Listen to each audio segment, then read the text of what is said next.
Hello दोस्तों, कैसे हैं आप लोग। आशा करते हैं कि आप लोग बहुत अच्छे होंगे, आपकी पढ़ाई बहुत अच्छे से हो रही होगी। और बहुत सारे आप ही लोगों का रिक्वेस्ट आ रहा था कि आप यूट्यूब पे एक वीडियो बनाइए जिसमें राष्ट्रपति से रिलेटेड कुछ रहे। तो ठीक है, इस बार राष्ट्रपति 2022 का चुनाव 16वीं राष्ट्रपति का चुनाव होने वाला है। इसमें हम लोग देखेंगे कि किस तरीके से उम्मीदवार हैं, चाहे सत्ता पक्ष हो चाहे विपक्ष हो। सत्ता पक्ष के उम्मीदवार के रूप में श्रीमती द्रौपदी मुर्मू जी हैं और विपक्ष के उम्मीदवार के रूप में यशवंत सिन्हा जी हैं, जो कि तृणमूल कांग्रेस से हैं और ये बीजेपी कैंडिडेट्स हैं। तो हम लोग राष्ट्रपति 2022 के चुनाव के बारे में पढ़ेंगे, तो उसमें देखेंगे कि इसको जनरली हम लोग 3 भाग में बांट के पढ़ेंगे।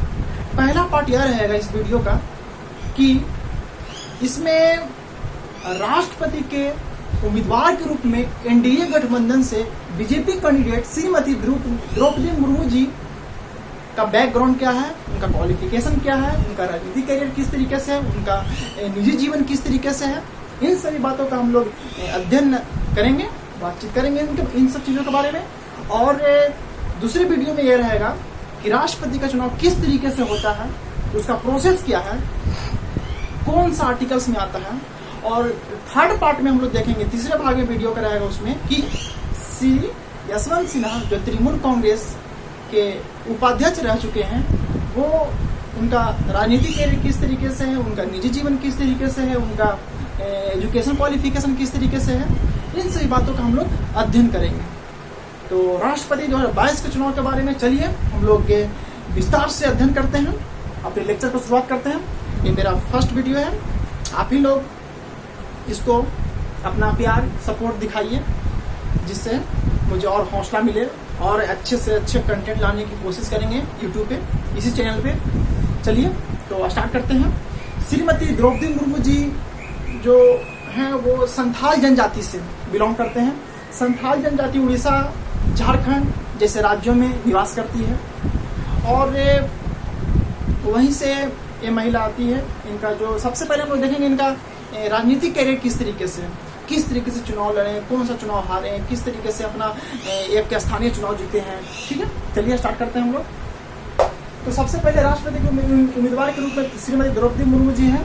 ये मयूरभंज उड़ीसा के रहने वाली हैं, जो इनका जन्म हुआ था 20 जून 1958 आजाद भारत की में जन्मे ऐसी पहली महिला राष्ट्रपति बनेगी जो अपने आप में इतिहास रचेगी। प्रथम महिला आदिवासी राष्ट्रपति के रूप में जानी जाएगी। और दूसरी महिला, प्रथम महिला जो थी वो श्रीमती प्रतिभा देवी सिंह पाटिल थी। ठीक है, तो चलिए देखते हैं। तो जन्म है, बात कर लिए 20 जून 1958 मयूरभंज जिले उड़ीसा के में जन्म हुआ था। और इनका पति का नाम श्याम चरण मुर्मू थे। इनके 2 बेटे थे, इनके एक बेटी जो कि इतिश्री मुर्मू जी हैं, और इन्होंने अपने 2 बेटे को खो चुके हैं, एक पति को भी खो चुके हैं। 2009 का ही समय था जिसमें एक बेटा का इनका देहांत हो गया था। तो काफ़ी दुख भरा जीवन है, उनको हम लोग बाद में देखते हैं। सबसे पहले हम लोग राजनीतिक कैरियर देखते हैं। तो सबसे पहले स्थानीय चुनाव में पार्षद उम्मीदवार के रूप में खड़े हुई 1997 में इन्होंने वहां से अपना जीत दर्ज की। ये शुरू से ही बहुत ही कह सकते हैं कि जनता से जुड़ी हुई महिला थी। जनता की तकलीफ को, जनता के कष्ट को, जनता के परेशानियों को सुनना, उन्हें समझना, उन समस्याओं को हल करना अपने तरीके से जितना हो सके, वो शुरू से ही ऐसा करते आई थी। इसी दरमियान इन्होंने अपना स्थानीय चुनाव पार्षद का चुनाव लड़ा और जीत हासिल की 1997 में। तत्पश्चात फिर 2 बार इन्होंने रायनपुर विधानसभा सीट से जीत दर्ज की। इस दरमियान 2000 में राज्य मंत्री उड़ीसा सरकार में रही और 2000 से 2002 तक वाणिज्य और परिवहन मंत्री उड़ीसा सरकार में अपना सेवा दी। फिर 2007 में इनको फिर 2000 से 2002 में वाणिज्य और परिवहन मंत्री रहने के बाद इनको 2002 से 2004 में मत्स्य पालन और पशु संसाधन मंत्री के रूप में चुना गया और इन्होंने अपना सेवा भी दी उड़ीसा सरकार में ही। तत्पश्चात 2007 में इनको सर्वश्रेष्ठ विधायक के रूप में चुना गया, जिस समय जिस अवार्ड को नीलकंठ पुरस्कार से जाना जाता है। सर्वश्रेष्ठ महिला पुरस्कार, सर्वश्रेष्ठ विधायक के रूप में ये चुनी गई 2007 में। फिर तत्पश्चात 2013 में जिला अध्यक्ष अपनी पार्टी की रही। अपनी पार्टी के भी काफ़ी अपने जीवन में अपना जीवन समर्पित कर दिया भाजपा के रूप में, भाजपा के पार्टी में। फिर उसके बाद 2015 में झारखंड के राज्यपाल भी नियुक्त की गई, जो कि 2015 की बात है। ये इनका राजनीतिक कैरियर, राजनीतिक बैकग्राउंड है। अब इनके कुछ निजी जीवन के बारे में हम लोग जानते हैं, देखते हैं। तो इनके निजी जीवन के बारे में इनका इंटरव्यू आज से 5 साल पहले भी देखे थे, जब राज्यपाल के रूप में नियुक्त थे तब देखे थे हम लोग।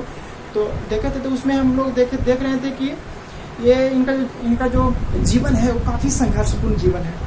जैसे एक आदिवासी परिवार से आना, पढ़ाई लिखाई करना, इनको पढ़ने लिखने के फीस नहीं मिल पाता था, तो इन्होंने किसी तरीके से भी अपना पढ़ाई लिखाई की और स्नातक तक पढ़ाई की इन्होंने।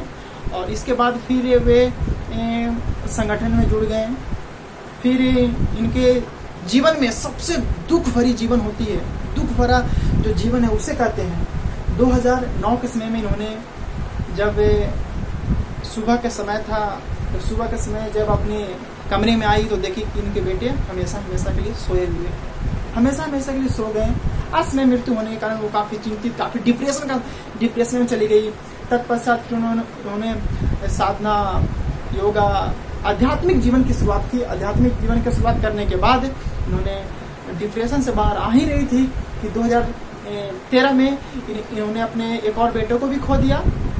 एक और बेटे को खोने के क्रम में इनका जीवन फिर से एक तरह से दुख भरा जीवन होने लगा और उभरी ही थी कि फिर 2014 में इन्होंने अपने पति को भी खो दिया। इस तरीके से इन्होंने अपने 2 बेटे, अपने पति को खो दिया, जो कि असमय मृत्यु का कारण था। और वर्तमान में इनकी जो बेटी थी इतिश्री मुर्मू के सहारे ही अपना जीवन यापन कर रही है। और हम लोग देखेंगे कि इन्होंने किस तरीके से अपने जीवन में काफ़ी संघर्ष की है, काफ़ी मशक्कत करने के बाद आज भारत सरकार के रूप में राष्ट्रपति के उम्मीदवार के रूप में खड़ी है। देखते हैं राष्ट्रपति के उम्मीदवार के रूप में खड़ी हुई है तो उसको किस तरीके से जीतती है, किस तरीके से कितने वोटों से जीतती है, इन सभी बातों का हम लोग अप टू डेट करते रहेंगे। अब इस चैनल पर हम लगता रहेंगे। तो इस तरीके से हम लोग मोटे तौर पे उनके बैकग्राउंड के बारे में हम लोग देखें। और दूसरे पार्ट जो वीडियो आएगा उसमें हम लोग देखेंगे कि किस तरीके से राष्ट्रपति का चुनाव होता है, राष्ट्रपति चुनाव के लिए क्या क्या कौन से भाग लेते हैं, उसमें लोकसभा, राज्यसभा, विधानसभा, विधान परिषद किस तरीके से भाग लेते हैं। और तीसरी वीडियो में देखेंगे कि श्री यशवंत सिन्हा जी का बैकग्राउंड क्या है। इन्हीं चंद शब्दों के साथ मैं अपने लेक्चर को समाप्त करता हूँ। बहुत बहुत धन्यवाद।